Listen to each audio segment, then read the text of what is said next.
So ಹೇಳ ನಮಸ್ಕಾರ, ನಾನು ನಿಮ್ದು ಆಡ್ಗೋ ಪ್ರಜ್ವಲ್. ಏನ್ರಿಪ್ಪ ಫ್ಯಾಮಿಲಿ ಅಂತ ಆಸ್ ಯೂಶುವಲ್ ಮಾರ್ನಿಂಗ್ ನಮ್ಮ ಮಮ್ಮಿ ಚಾ ಮಾಡತ್ತಿದ್ರೆ ಹೇಳಿ ಕೇಳಿ ಉತ್ತರ ಕರ್ನಾಟಕ ಮಂದಿರಿ ಚಾ ಬೇಕಾ ನಮ್ಗೆ.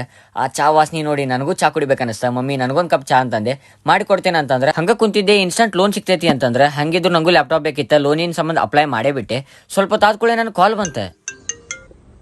ಹಲೋ ಸರ್, ಈಗ ಜಸ್ಟ್ ನೀವು ನಮ್ದು ಇನ್ಸ್ಟಂಟ್ ಲೋನ್ ಅಪ್ರೂವಲ್ದಾಗ ಆ್ಯಡ್ ನೋಡಿ ಏನು ಡೀಟೇಲ್ಸ್ ತುಂಬಿದ್ರಲ್ರಿ, ನಿಮ್ಮ ಲೋನ್ ಅಪ್ರೂವ್ ಆಗೈತೆ ಸರ್. 5,000 ರೂಪಾಯಿ ಅಪ್ಫ್ರಂಟ್ ಪ್ರೊಸೆಸಿಂಗ್ ಫೀಸ್ ಆಕೈತ್ರಿ. ಒಂದು ನಂಬರ್ ಕಳ್ಸತ್ತೈತಿ, ಆ ನಂಬರಿಗೆ ರೊಕ್ಕ ಹಾಕ್ರಿ. ನನ್ನ ಹಾರ್ಟ್ ಬೀಟ್ ಅಂತೂ ಫುಲ್ ಫಾಸ್ಟ್ ಹೊಡ್ಕೊಳಕತ್ತ. ಅದ್ರ ಜೊತೆ ಏನ್ರಿ 5,000 ರೂಪಾಯಿ ಕೈಯಾಗ ಲ್ಯಾಪ್ಟಾಪ್ ಬರ್ತೈತಿ ಅಂತಂದು ಫೋನ್ ಪೇ ಮಾಡಕ್ ನೋಡ್ತೀನಿ. ನಮ್ಮ ಮಮ್ಮಿ ಚಾ ಸಂಬಂಧ ಕರ್ದಾಕರ ನೋಡ್ಲಿಲ್ಲ ಅನ್ನೋ ಕಾರಣಕ್ಕೆ ನಮ್ಮ ಮಮ್ಮಿ ಫುಲ್ ಗರಮ್ ಆಗಿ ಹೊರಗೆ ಬರ್ತಾರೆ.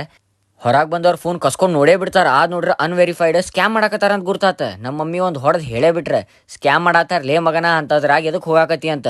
ಆಮ್ಯಾಗ ಫ್ಲಾಶ್ ಆಕೈತಿ ಸ್ಕ್ಯಾಮ್ ಮಾಡತ್ತಾರ ನನಗೂ ಅಂತಂದು. ಆಮ್ಯಾಗ ನಮ್ಮ ಮಮ್ಮಿ ಬುದ್ಧಿವಾದ ಹೇಳಿದ್ರೆ ಹಿಂಗಾಗಿ ನಂದು ಇವತ್ತು 5,000 ರೂಪಾಯಿ ಉಳಿತೆ. ಇವತ್ತು ನಾನು ಬರೀ 5,000 ರೂಪಾಯಿ ಅಲ್ಲ, ಜೀವನದಾಗ ಒಂದು ಪಾಠನೂ ಕಲಿತೆ. ತಾಯಿ ಬರೀ ಪ್ರೀತಿ ಮಾಡಂಗಿಲ್ಲ, ನಿಮಗೆ ಸ್ಕ್ಯಾಮ್ಲಿಂದನೂ ಉಳಿಸ್ತಾಳೆ.